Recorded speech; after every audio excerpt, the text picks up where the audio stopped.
going. One thing that we always try to do here at MI Paracon is give you a little bit of taste of everything with a little bit of, obviously, a lot of hauntings and ghosts, but we always try to bring in some cryptids, and we also try to allow the UFO fan to get something out of this as well. And we're very excited about this panel that's going to be coming up and talking about exactly that. However, it is going to be moderated and led by a wonderful gentleman who is joining us for the second time here at MI Paracon. He is from the TV show Caught on Camera and the brand new series coming out. It is Ripley's, believe it or not, Ripley's Road Trip.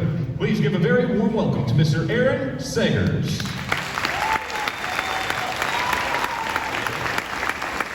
Hey guys, before I bring these guys out here, how good is it to be back? All things considered, that was a little weak. I mean, I haven't really been properly around people for a year and a half. Some would say that's a good thing, but I am so excited to be back with my people, so I am going to ask one more time. Michigan Paracon 2021 was supposed to be 2020. How excited are we to be back here?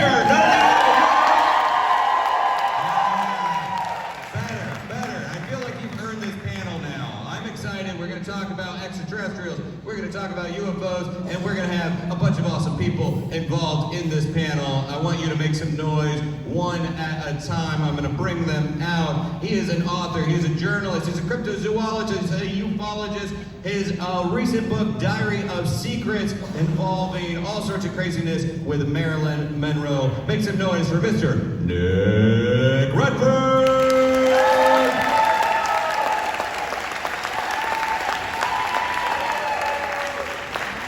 Where you want, really.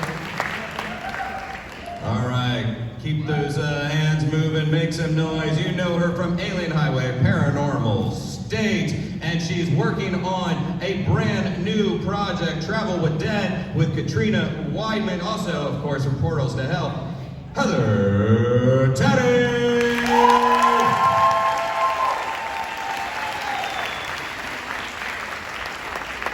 He is the author of Experiencer and Experiencer 2, and the state director of the Michigan MUFON chapter. Make some noise for Mr. Bill Kokoleski!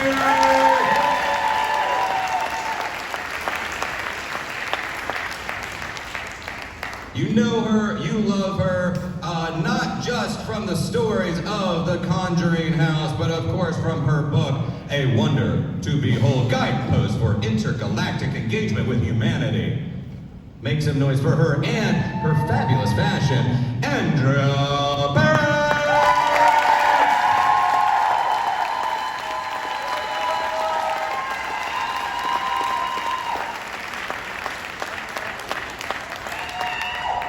My dear friend, my fellow Paranormal Caught on Camera panelist, and also the man that is traveling around with the history of the paranormal exhibit, Mr. Brian J. Cato!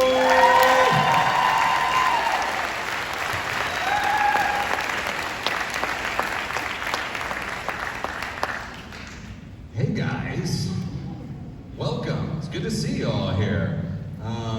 I'm so excited that you're all here. I'm excited we're back, and we have a lot to talk about, because even if we had had this panel a year ago, since then, so much has changed in the arena of extraterrestrials and UFOs, and we can open this up, but I want to start with just a couple questions. The past few years have really seen a big change in how UFOs are perceived, how by both the public and by the government. I would argue we are in a UFO and ET frenzy unlike anything we've seen since in the 1950s. So I guess my first question is, we use the word extraterrestrial. So down the line, starting with Nick, what is an extraterrestrial? Well, that's a good question. I mean, when we're talking about extraterrestrial,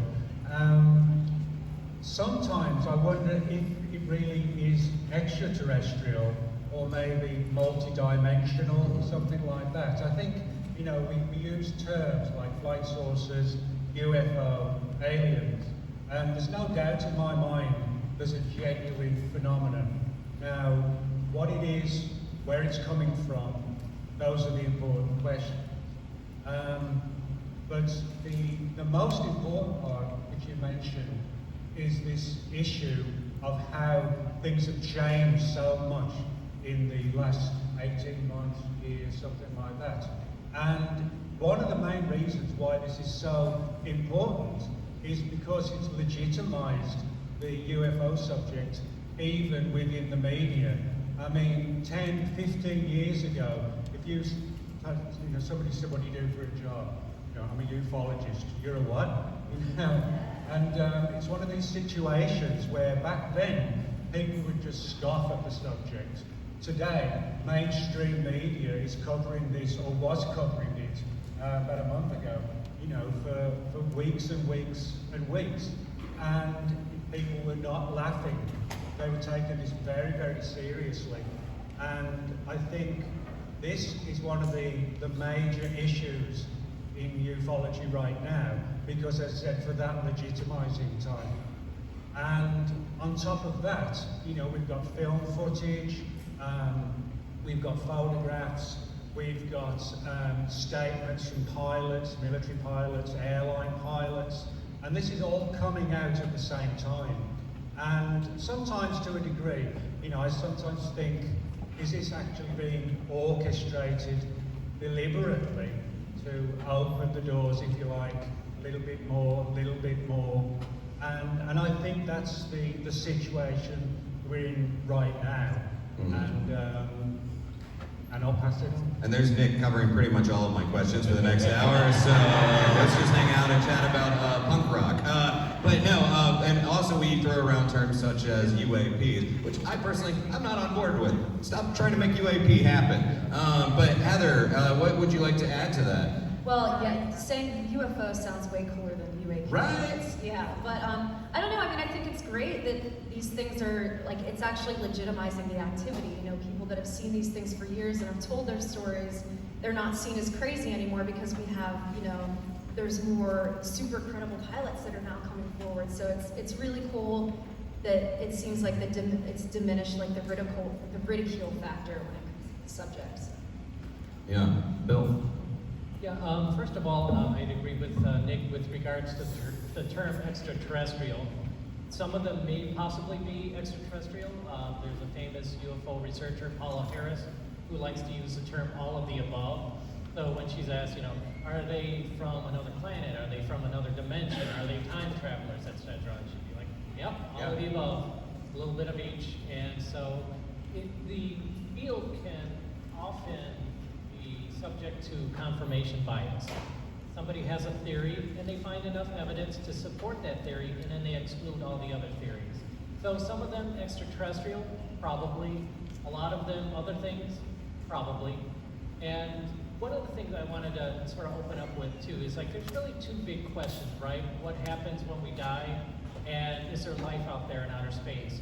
So I think it's great that we have an event like this, particularly with the UFO panel now, to cover both of those great questions.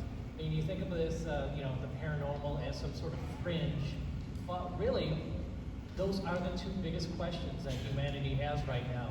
And who is enjoying a weekend thinking about these topics but us? So, good for us. Yeah.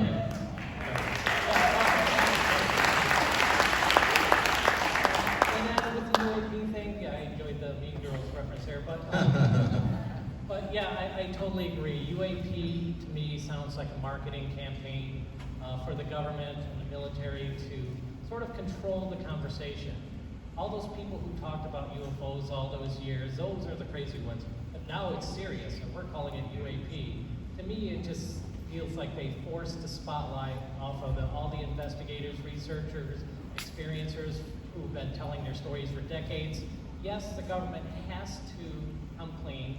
Disclosure is on its way, and they're doing this stage show with the Congress to sort of drip feed it out, so that once they're done drip feeding it out over the course of several years, anybody who says, the government's been lying, they've been hiding it from us, I'll say, no, we've been telling you about it for years.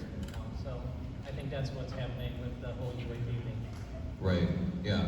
And it is just, it's interesting, like, it used to be sort of gathering together and having a chat about it. It was, of course we're into it, but when you leave these halls or whatever, less people are kind of into it in the mainstream. But now that seems like that is flip-flop, where people are willing to talk about it a little bit more in the mainstream. But Andrea, I really, this question, I had you in mind when I was thinking what is an extraterrestrial specifically, because I know you have a lot of interesting ideas about it. So what is an extraterrestrial? All of the above. Yeah.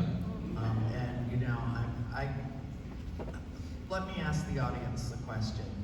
How many of you have ever been outside with me when I do a formal introduction? Okay. How many of you had an experience while you were with me? There you go. Okay. Now, tonight at 9 o'clock, right out those doors, we're doing this again. And tomorrow night, too. You are all welcome. Nobody's going to charge you a dime at the door. I will never, ever, unlike some people in this field, exploit this for profit, because this is the most important. Well, like Bill said, as he stole my questions, because World Awakening, we talked about that then. Yeah, stole my notes. There are two important questions for humanity as a whole. Is there something beyond our mortal existence? Yes. Are we alone in the universe? No. I can't think of anything more important than that. I mean, really, I can't think of anything that impacts all of humanity more than this question. And in October, I will have been a conscious contactee for 50 years of my 63 years. And never once, not once, have I felt a threat, any sense of fear, any sense of anything other than higher love with our galactic family. They love us. If they wanted to harm us, they could have done it millennia ago. Yes, they are also among us. And if you want me to tonight, I'll help open up your third eye so that you can actually identify people that are on this planet, and the vast majority of them are humanoid. And you will start to see them among us. There are millions of us who are contactees. This isn't about me. This is about the message. I just happen to have a really cordial relationship with them, and they allow me to introduce you, which is the great privilege of my lifetime. If I were to never have another experience, my life would already be so rich with my knowledge of who they are and where they come from and why they're here. The messages that I have received over the course of my lifetime have been so profound, paradigm shifting, and life altering for me that it is my privilege and it is my obligation to share what I know with you. The first day, I think it was December 17th of 2017, when the New York Times first splashed across their front page the information that had leaked out from the USS Nimitz. The government quickly scrambled to say, oh yeah, well we studied that, but then we shut that down. And then 2 years later, when more information leaked out, they're like, oh, you're studying that. Oh, I guess maybe we didn't shut that down. They are the lying liars who lie. And if you think that the government is giving you any direct anything other than misinformation or trying to direct your eye over here when what's going on over here is what's important, then you're allowing yourself to be deluded by the government. Let me also tell you that we have already had disclosure. We are the point of disclosure. We, the contactees, the experiencers, the people, this guy right here, okay? Anybody that has had close conscious contact with extraterrestrial races, we are the point of disclosure. And so we are the credible people with incredible stories to share. And ultimately, when our numbers increase and increase and increase, and more people are exposed to what we know. It's not a matter of faith or belief for me. It's knowledge, and I'm willing to impart it. Whether or not you accept it and believe it is entirely up to you. That's none of my business. What you think of me is none of my business. What I will tell you is that we are not alone in the universe, that we are deeply loved with a higher love unlike anything that any of us share on this planet. They are here, and what they are here to do is to enlighten us so that we can save ourselves from ourselves. They can't do it for us, folks. We have to do it. And so that's my story, and I'm sticking to it.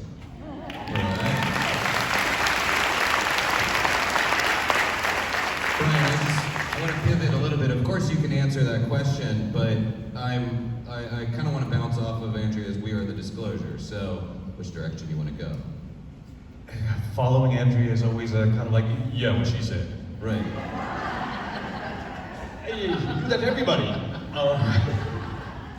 I feel like, especially given the show that we work on, something that's important to note is that the paranormal is an umbrella term that encompasses so many different things, but we all have our specific flavor that we tend to specialize in. And when I first came to it, I was very much ghosts and spirits. And I didn't know much about ufology, I didn't know much about cryptozoology, but I had friends who did. I'm thinking, well, that's what they do.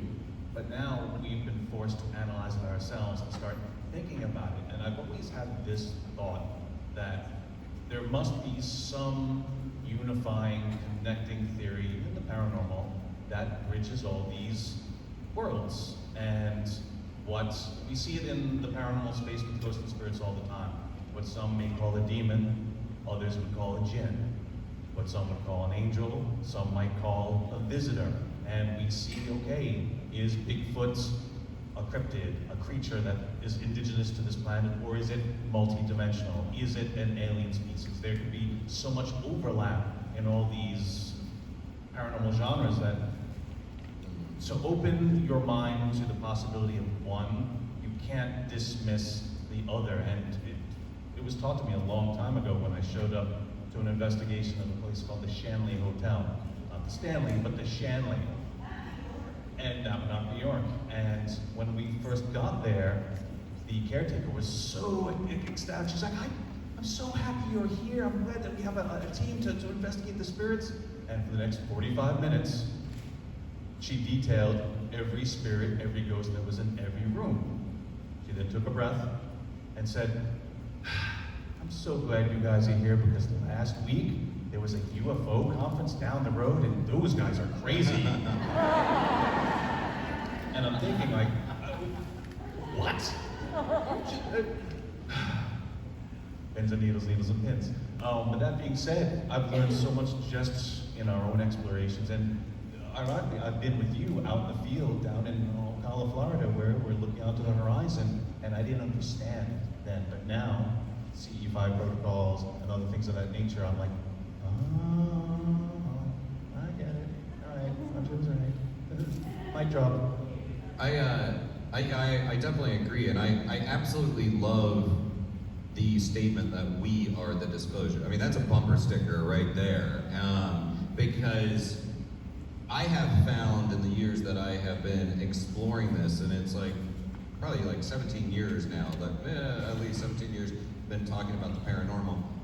Through social media, through these events, and I dare say through some of the shows, a lot of the shows, the people's ideas are expanding, I think. People are willing to go there. And I don't think, I guess my question out of that is, do you think social media, if you think all of the cameras capturing everything from ring lights and cell phones and everything, traffic cams, capturing phenomena, if we are not only the disclosure, if we are forcing the disclosure, basically that the government can't keep a lid on it anymore because we're collecting so much data on our own and trading it on social media. What do you think? Are we forcing the disclosure? Anyone, dive in. Yeah, I'd love to, because all the time I get asked, because MUFON, if you're familiar with the Mutual UFO Network, we investigate UFO cases that are reported to us. Michigan alone gets about 200 sighting reports a year, every year, and some years even more. So when we get these reports, a lot of people out on the street, or if I'm giving a presentation somewhere, say, well, if there's all these cell phones in everybody's hands, how come nobody's capturing any pictures or videos? Well, we are. We're capturing a lot of them. And I have presentations that I do that are just specifically photos and UFOs reported to MUFON. So there is a lot of stuff being captured. And unfortunately, the stuff that makes it out onto YouTube, a lot of times is fake. And the person gets their clicks, their 15 seconds of fame, and then it gets dismissed, and then suddenly a bad taste is left in the mouth of everybody that's interested in the phenomenon. Because the fakers, are constantly jumping into the spotlight. But yeah, there is a lot out there, and if people think that we aren't catching good stuff, we are. We're catching a lot of great stuff. I know for me, definitely over the pandemic, I've gotten a lot of emails and messages of people noticing more activity in the skies, and I think it's because people are bored and they're actually going outside and they're looking up at the sky and they're seeing these things. So I've definitely gotten like a lot of response, definitely over the pandemic when people were at home, that there's definitely been a lot more sightings. And I think it's great that we can, everybody has the ability to document these things because it keeps us busy, like analyzing footage, and I think it's exciting. Yeah, the pandemic's been an interesting time because, of course, reports of hauntings have also spiked. But I guess, do we think, and Andrew, maybe take this time during the lockdown, the pandemic, do you think it's that we're just paying more attention and going outside and looking at skies, or do you think there's something collectively that has happened across humanity that has clicked within us during this pandemic time? So we have, of course, seen other radical shifts in social issues and politics and everything. Do you think there has been some sort of collective shift amongst humanity during this time? I can only hope so, because, oh my God, we have got to do something. Because if we don't, I was doing my show last week, the show you questions. I'm noticing a theme. And I was doing, okay, all right, it's not hot in Michigan. I'm not in Florida anymore. I was on the show the other night and I had gotten a message and I was in a mood, and it's a live show. What am I gonna do? I gotta run with that. And I always close the show every week with a message to humanity because the show is called A World Awakening. And the message last week is, if you don't clean up your act, we're all going to die. And some people were like, oh, she sounds a little bit, a little touchy.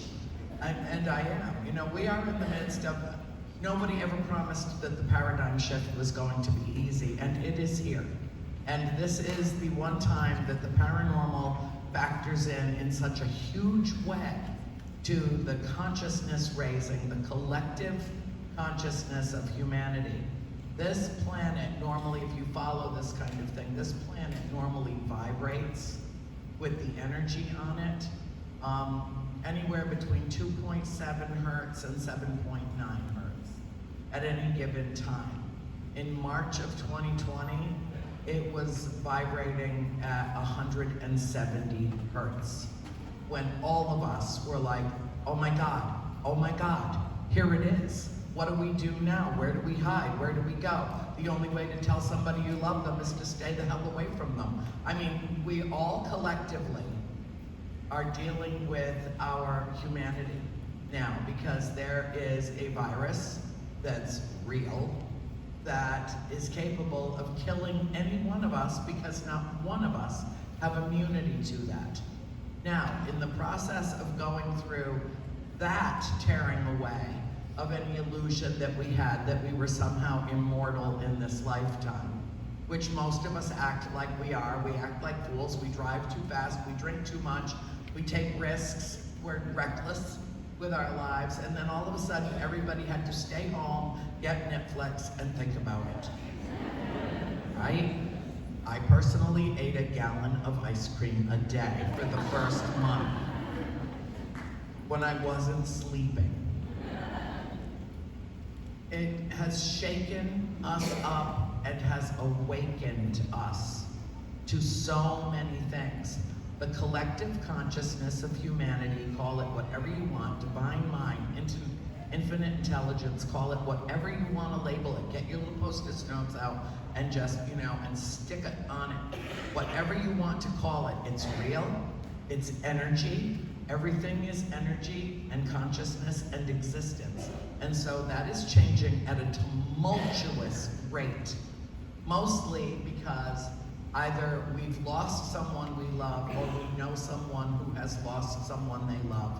And we're all dealing collectively with the emotional high charge of this time in our lives. Now let me tell you something you might not know. Every single one of us was born to live through this period and to do our part, even to accelerate it, to enrich the experience, to have our collective hearts broken by the loss of so many millions of people around the globe as this occurs. We're just at the end of the beginning of this.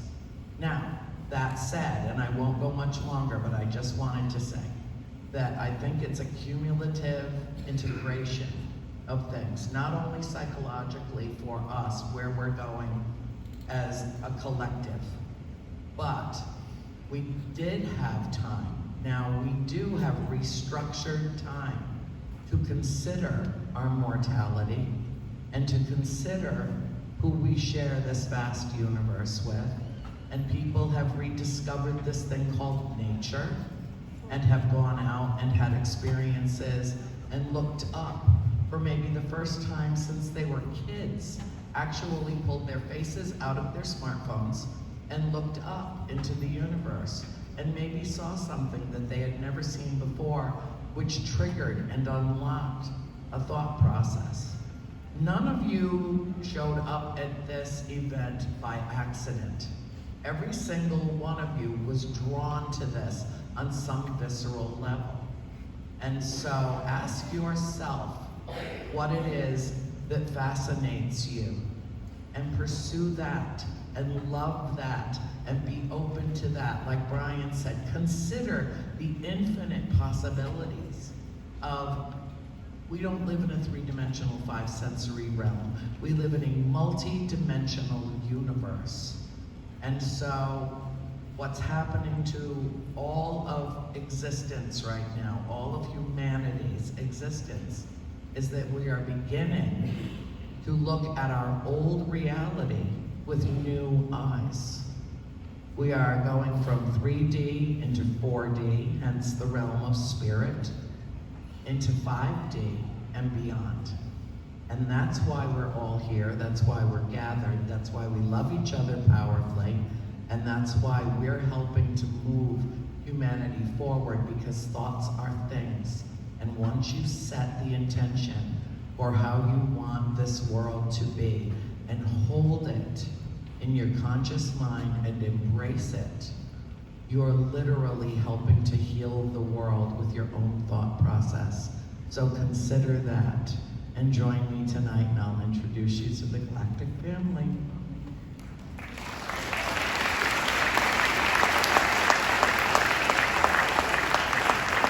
I feel like every statement from you is a mic drop. I'm just like, all right, I got no, let's go home now, but we still got more time. Well, on that note, and Nick, why don't you take this first? Haven't heard from you in a second, but are the sightings getting weirder, or are we just maybe reporting on them more? Yeah, I'm gonna say, are the sightings getting weirder, and if so, why?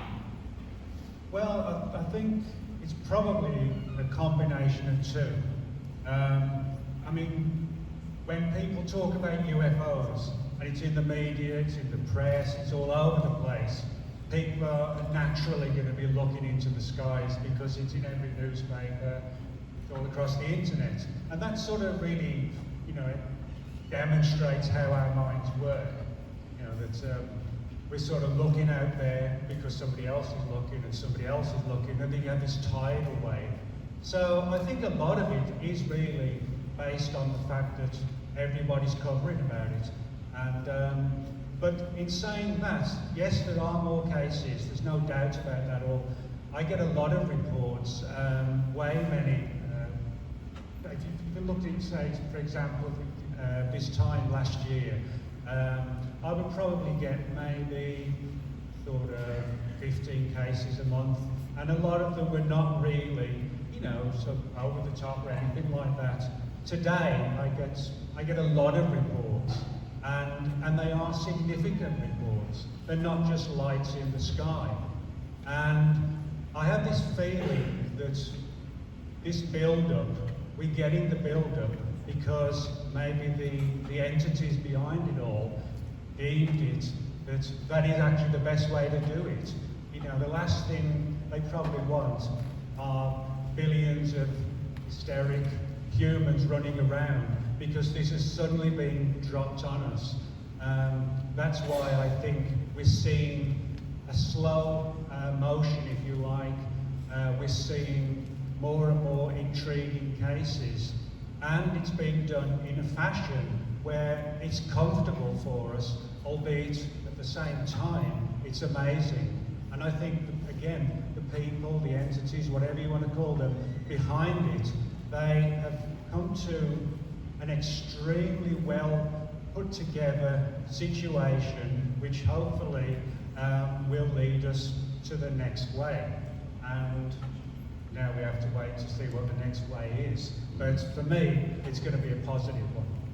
It's you say slow, gradual buildup. I agree, and yet it's picking up. Like it seems like it's picking up, and it's also gotten to the point where we'll pop on YouTube or watch a TV show, and it's another UFO clip. It's not like, oh my God, a UFO clip. It's like, oh yeah, another one. Like so the acceptance is picking up as well. But someone else weigh in on this. Are the sightings getting weirder? If so, why? Well, I think when you said that there's more acceptance and more people are seeing these videos, I feel like pop culture is taking a small hand, and like you alluded to before, of the drip feeding of information. Now, back when you had Roswell incidents, it was just newspapers and telegraph. Now we're seeing movies and TV shows that are introducing concepts. And if it's a TV show you love with an actor that you follow, yes, it's entertainment. But as you're watching this, that information gets lodged in your brain. You go, that makes sense. Okay, so when the actual reports and the people doing the work in the trenches and these things are revealed, it doesn't seem so foreign. It doesn't seem so alien. It seems like, oh, that makes sense because of this. Perfect example that has nothing to do with aliens. Everyone loves time travel, and Back to the Future was the benchmark of that for a long time. And then Avengers Endgame came along and said, oh, that's what you think time travel is? No, that's completely wrong. But all the little bits of information we get, even if you reference no movie because that's your benchmark, not everyone knows the names that you should be following in ufology. And that's why we're here, we want to get to know those names. But even if you have the concept from a TV show, it's funny for me to be saying that to listen to a TV show, don't do that. Just the knowledge, just opening up your mind and getting the idea that, all right, what these guys are talking about isn't so foreign. I think that's good, and the way it impacts things getting weirder, I think it's getting less weird because people's minds are open to the different possibilities, and it's not just a flying saucer. We're seeing pyramid shapes, we're seeing the rods, we're seeing all these different things, and it's no longer, oh, that's weird. It's, oh, another UFO. Yeah.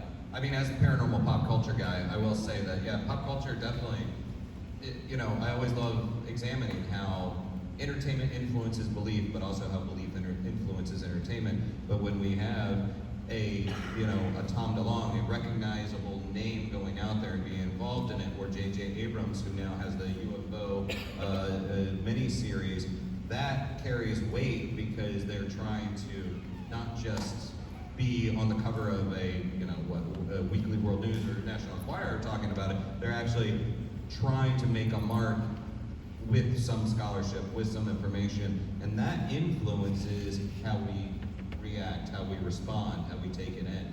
I'll throw that question out there if anybody else wants to add to it about the weirdness. Is the weirdness escalating, and any other thoughts as to why?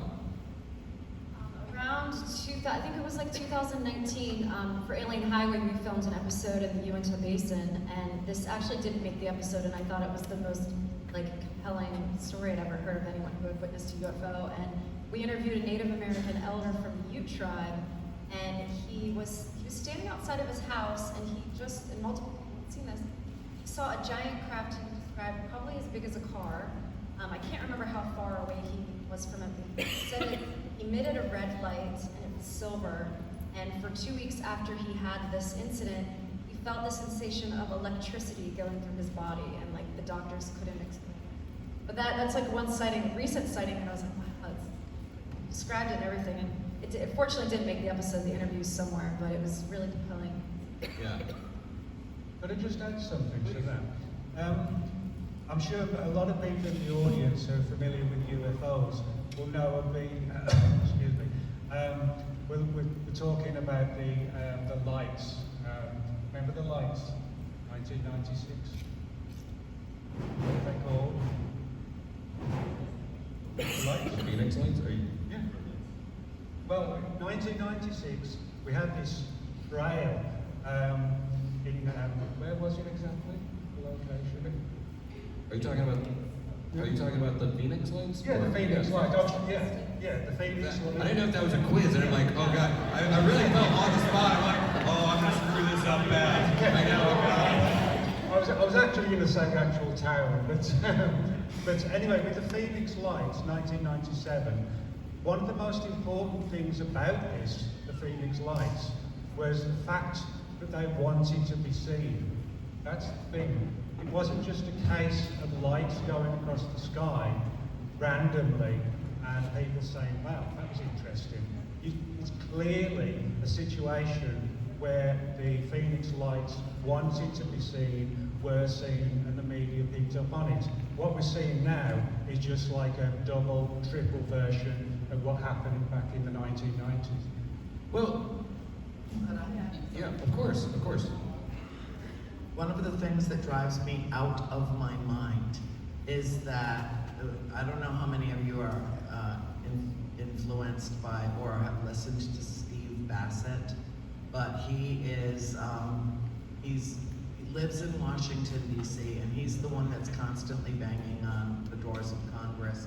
You need to watch this, you need to read this, you need to learn this, you need to, his Paradigm Research Group is all about disclosure. And you remember when the Space Force was formed a couple of years ago, which he refers to as the Space Farce. I had him on my show and he said, listen, all of this is deliberate. I'm being told from within the halls of Congress that all of this is deliberate so that the government, now that the USS Nimitz footage is out there and several other things that were taken from aircraft carriers and from aircraft on the eastern seaboard, a decision was made, and Nick, you probably have some inside information on that too, and Bill as well. A decision was made to represent this as a possible threat to humanity. This was done deliberately because the only way that Congress would pay any attention to this at all is if it became an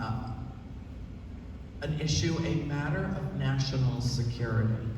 Now, if any of you have watched the film footage from the USS Nimitz, then you know as well as I do, they were playing with them. They wanted to be seen, in reference to what Nick just said about the Phoenix lights. They not only wanted to be seen and acknowledged, they wanted to be filmed. And even one of the pilots said, there's no such thing built anywhere on this planet that can drop 80,000 feet in 3.5 seconds and just plunge into the ocean and then pop back up and be gone. They were making their presence known in the same way. Well, you've been to my old farmhouse. In that way, making their presence known. And they were playful and they were sweet and they posed absolutely no threat. And to my knowledge, anyone who had an encounter with them of the pilots did not perceive them to be threatening as well. But within the walls, the 5 walls of the Pentagon, they feel that it is necessary for these vessels and those who operate them with no visible propulsion system to somehow be a Danger Will Robinson moment. And that is not the truth. Please don't believe it, because like I said earlier, if they wanted to harm us, they could have done so millennia ago. They are as indigenous to this planet as we are. That's an important factor to know and to factor into all the ways that you perceive this subject, okay? And maybe, and that's also, that response is such a primitive human caveman response, like fear, yeah.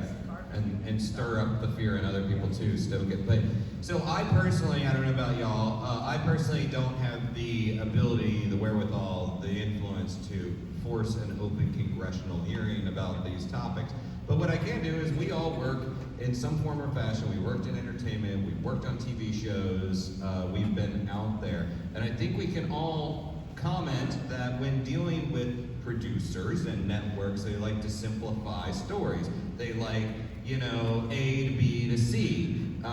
It is an alien, it is a ghost, it is a Bigfoot. They don't like nuance. So is that going to change? And what can we do to change it? Let me start with Bill, because I haven't heard from him for a second. Okay, let me just, I have something to say about that totally, but just along with what Andrea was talking about with the sightings over the ocean. Here's some sightings. Now this is going back to what I said, that this is really just a media campaign by the government and the military. You notice they're talking about sightings way out in the Atlantic Ocean, sightings way out in the Pacific Ocean. Well, what about where's the sightings over the continental US? They're doing this specifically. This is a drip feed. First of all, out on the ocean, then secondly, probably next year there's going to be a sighting or two over a coastline somewhere, and they're incrementally going to encroach, and soon there'll be videos released of events over the United States itself. And it's not like there aren't any. There probably are several videos that could have been released over the US. They just chose to release the ones out over the ocean to acclimate people to the idea of their reality. So I think that's a real tell in and of itself, what videos they released or got leaked. So, but with regards to sort of the paranormal umbrella crossover effect with UFOs and other phenomena that Aaron was talking about here, I remember several years ago, I was in a conference call being a MUFON state director with other MUFON state directors, and at the time, the MUFON international director. And the topic was brought up about Bigfoot and UFOs. He says, okay, one of the things we have to stop doing is doing any of this Bigfoot stuff. You know, if it's a Bigfoot sighting, leave it to the Bigfoot people. And somebody said, well, what if Bigfoot is seen along with the UFO? He's like, okay, we take the UFO report and we give the Bigfoot stuff to the Bigfoot people. And then somebody says, well, what about if the Bigfoot comes out of a UFO? And then he's like, well, you know, we do the UFO stuff and we leave Bigfoot out of it. And then so I got it, and I thought I was pretty smart with this one. I said, so it's okay that we take a report of an alien coming out of a UFO, but it better not have long hair, you know, so. They're hippies. Yeah. We don't need them there. So that's how MUFON used to handle it. It's a bit more open-minded these days, but yeah, that's that compartmentalization that you have sometimes between different groups that investigate different phenomena. I know within the cryptid investigative community, there's a lot of debate about whether Bigfoot is an animal or if it's some sort of paranormal thing. And so it's everywhere across the field, and you can be really guilty of confirmation bias.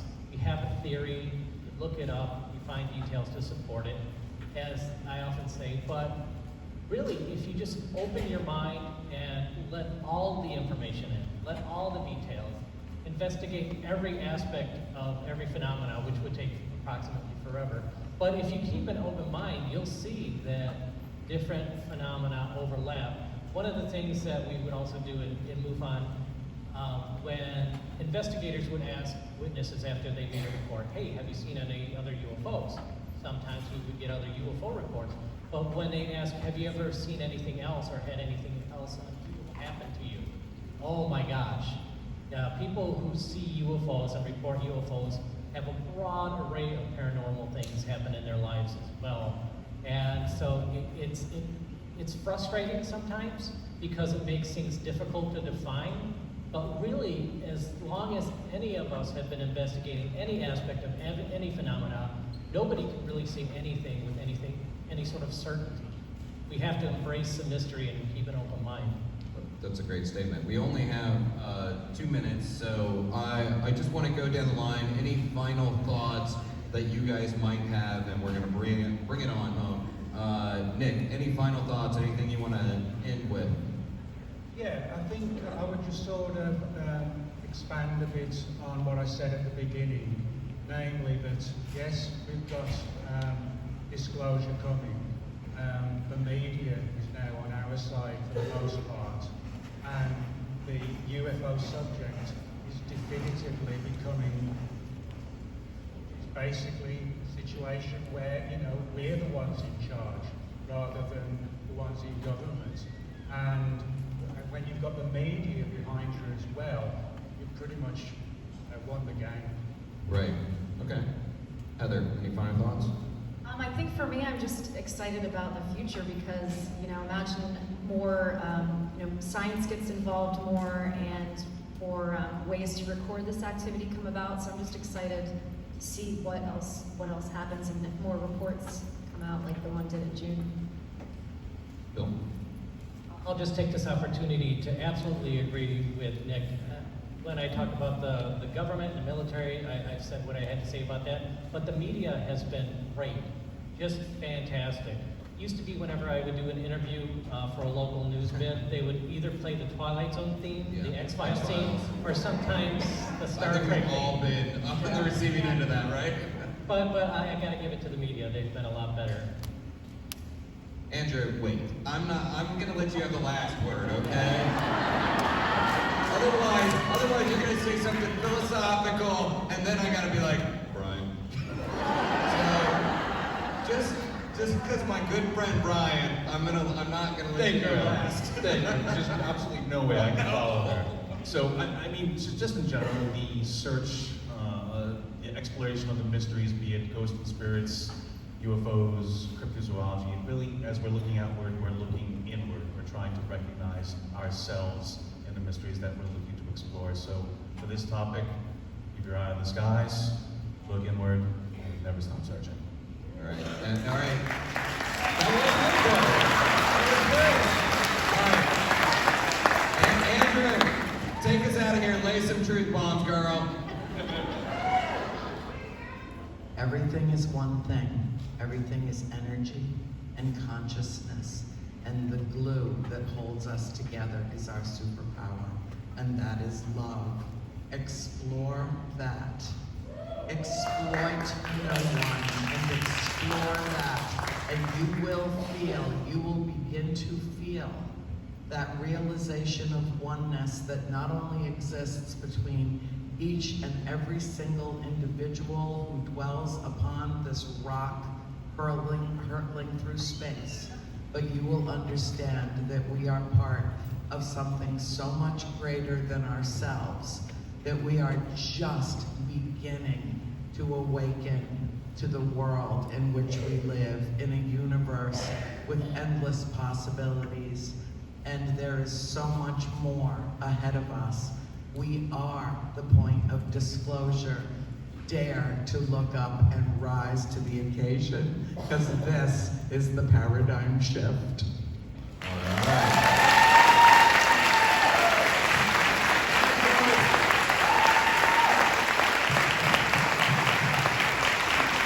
Keep it weird, guys. We're all going to be here, so come say hi to us back in our spots. But, Michigan, you are awesome. So happy to see you. And make some noise.